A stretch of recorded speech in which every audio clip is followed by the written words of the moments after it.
So number one, the first personal pearl that I want to leave you with is own your power. Own your power. Everybody in this room has power. Hard-earned, personal, influential currency. But so often, we will allow other people to take our power away by making us doubt whether or not we can make that outsized contribution that the world expects us to make. Everybody in this room has a unique set of strengths and weaknesses, and more importantly, the capacity to acquire more strengths. So it is important that when you walk into a room, I don't care what kind of room it is, you own all of who you are. Your authenticity is indeed at the heart of your power. It is your distinct competitive advantage because nobody can be you the way that you can be you. So own all of your power and never allow anyone to make you doubt that you can. If you have been invited into the room, you belong into the room. If you are in the room, you belong at the table. And if you're at the table, you must exercise your voice while you are in that room. It is not a mistake that you are in the room. Somebody didn't let you in because you were just another pretty face. So own the fact that you earned the right to be in that room and you earned the right to be in that seat. The second personal pearl that I want to leave you with today as I write myself this letter is be willing to take risks. Be willing to take risks. That's how you grow. That's how you learn, is by stepping outside of that which you know. But I find so often that we are not willing to take risks. And the reason generally that we don't want to take a risk is that we're scared. We're just scared. It's fear has no place in your success equation. Fear has no place in your success equation.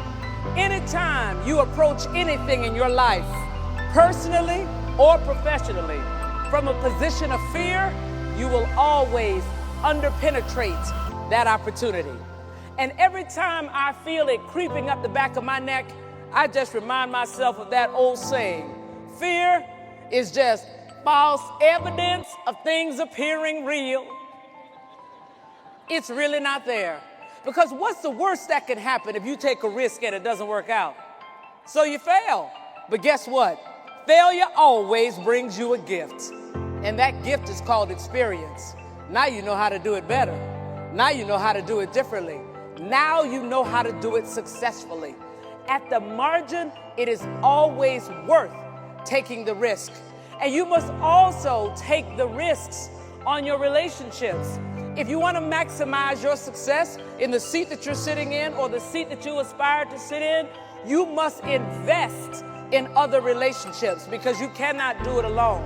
There are two types of currency in any environment: performance currency and relationship currency.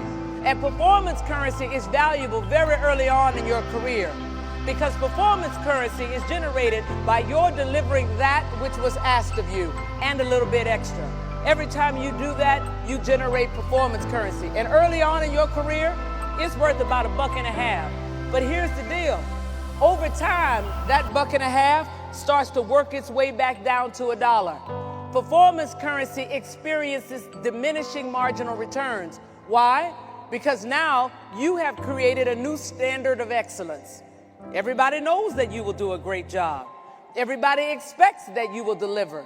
So there's no longer any premium associated with your deliverable. The currency that now becomes more important is the relationship currency.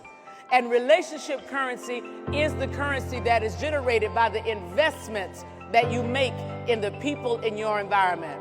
None of us work in a silo anymore. We are all working in highly interdependent environments. So at a minimum, you must have a relationship with every seat that touches your seat. Here's why relationship currency is so important. Your ability to ascend in any environment will be a function of somebody's judgment. Judgment about whether or not you're ready. Judgment about whether or not you will be successful. Judgment about whether or not the team will follow you. And ladies, Judgments are directly influenced by relationships.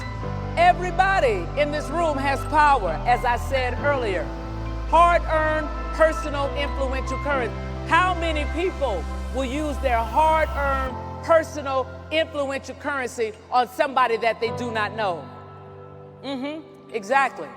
So remind yourself that your inability to ascend will never be a function of whether or not somebody likes you, but it absolutely will be a function of whether or not somebody knows you. Your performance currency will get you on the list behind closed doors, but when your name is called, if no one can speak on your behalf, they simply go to the next name.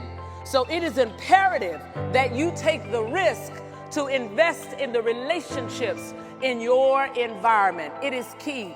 Pearl number 3, remember that it is much easier to beg for forgiveness than it is to ask for permission.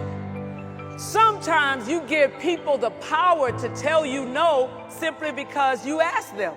Not because they have the power to tell you no, but you ask for permission. If in your heart you know that you know that you know that you should do something, then do it. And if you are wrong, somebody will tell you after the fact, you should not have done that. And you should say, oh, I'm so sorry. I didn't know. But now you have had the experience. Pearl number 4, if you have a guy or a gal that thinks that you are too much for them, they are right. Never, ever apologize for your accomplishments. Never apologize for your hard work and where it has gotten you.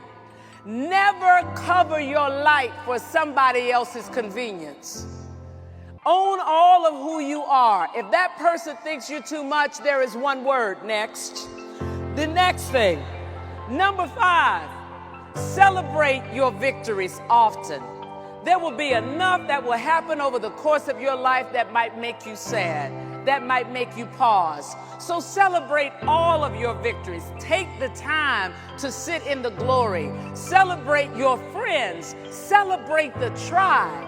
Even if you don't get that which you were trying to get, celebrate the fact that you went for it, that you tried, because it takes courage to step out there, to do anything different, to do anything new, and celebrate that. Pearl number 6, don't worry about making mistakes. Mistakes are a valid and valuable part of the journey. If you don't make a mistake once in a while, then that means you are not trying hard enough. You're not stepping outside of that comfort zone. You are not taking those important risks. Sometimes life comes to bring you the most valuable lesson in the mistake. If you perfectly execute, you don't fully get the value of the exercise. So don't be afraid of making a mistake. There are very few things in life that are irreparable. The next pearl, you don't ask, you don't get. I'll say it again. You don't ask, you don't get. It is your responsibility to manage your career. With all due respect to my HR colleagues in the room, it is not their responsibility to tell you when it's time for the next opportunity or the next stretch assignment. It is not their responsibility to make sure you're getting paid at the highest level. It is your responsibility to make sure that your organizations hear your voice and understand your expectations. And as I said earlier, your voice is at the heart of your power. When you submerge your voice, you become irrelevant. When you become irrelevant, you put a big target on the front and a big target on the back. I'll never forget the first time one of my colleagues said to me, oh, I go in every year and tell them what I want to get paid. I thought, oh my gosh, what language do you use? How do you say that?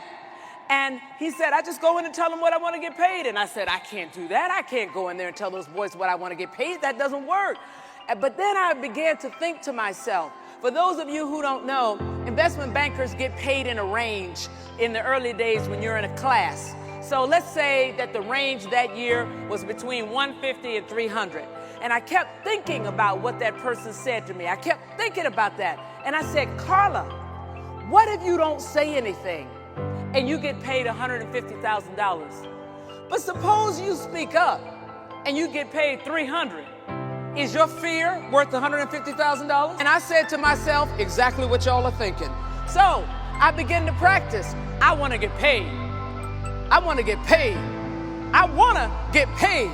Till finally, I got enough courage. I went into my boss's office and I said, hey, listen, I wanted to talk to you because it's really important for me this year to get paid at the top of my class. I've had an amazing year, and I want to make sure that the organization recognizes that. My understanding is that the way compensation is created is first, how the firm does, second, how the department does, and third, how you do. I can't speak to the other two, but I have had an amazing year, and it is important to me that you understand that it's really important that is recognized at the highest level. I know you can't tell me anything right now, but I wanted to make sure that you knew. Did I get paid? Absolutely. And every year that I have failed to have that conversation, I can see it on the page. It is important that you ask for what you want. You don't ask, you don't get. The next pearl that I want to leave you with is study, forgive, and understand your parents. Study, forgive, and understand your parents. They are only people too.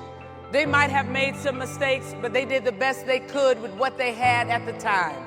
So leverage the fact that you had them. You won't always have them with you, but make sure that you understand them, because you will be surprised how much of who they are within you. Take the very best of who they are and move on to the next thing. The next pearl that I want to leave you with is understand that life is a journey. So enjoy the trip. It's going to have some ups and downs, but enjoy the trip. You don't have to be in a hurry. Make sure that you fully experience every single thing that comes your way. And when things seem a little chaotic and you don't really understand why they are happening, that's when you should really slow down and understand, because the universe has come to bring you something, and you should take the time to understand it. Because let me tell you a little thing about life. If you don't pass the test, you will repeat the class. So it's important that you fully embrace that. And then finally, I want to say to you, this is real life. It ain't a dress rehearsal. Always press. Go for it. Give it your absolute best at all times. You never want to wake up one day and say, I wish I had, or I should have. If the opportunity is there, make sure that you fully embrace it. That is fully exercising your power. I once heard my chairman say, who's an excellent poker player, he said, whenever you have the advantage, press it. Press it. You all have the advantage today. You have invested in yourself today along the journey of maximizing your success, or somebody has invested in you. Either way, it is powerful. And power is all about understanding your purpose. And your purpose is to give the very best of who you are to the universe, no matter what. The O is about the opportunities. The W is about what you stand for and what you want. And the E is about engaging with people. And the R is all about the relationships and the risk-taking that I talked about. And the secret that I will leave you with is the way to grow your power is to give it away. The way to grow your power is to give it away. Everybody in this room is a leader, and leaders understand that it is a journey from execution to empowerment. When you are trying to become a leader, you are trying to be excellent in your execution. But when you become a leader, it's all about creating other leaders. That journey from execution to empowerment, allowing other people to shine, making sure that other people shine. A song is not a song until you sing it. A bell is not a bell until you ring it. Power was not put in your hand to stay. Power isn't power until you give it away.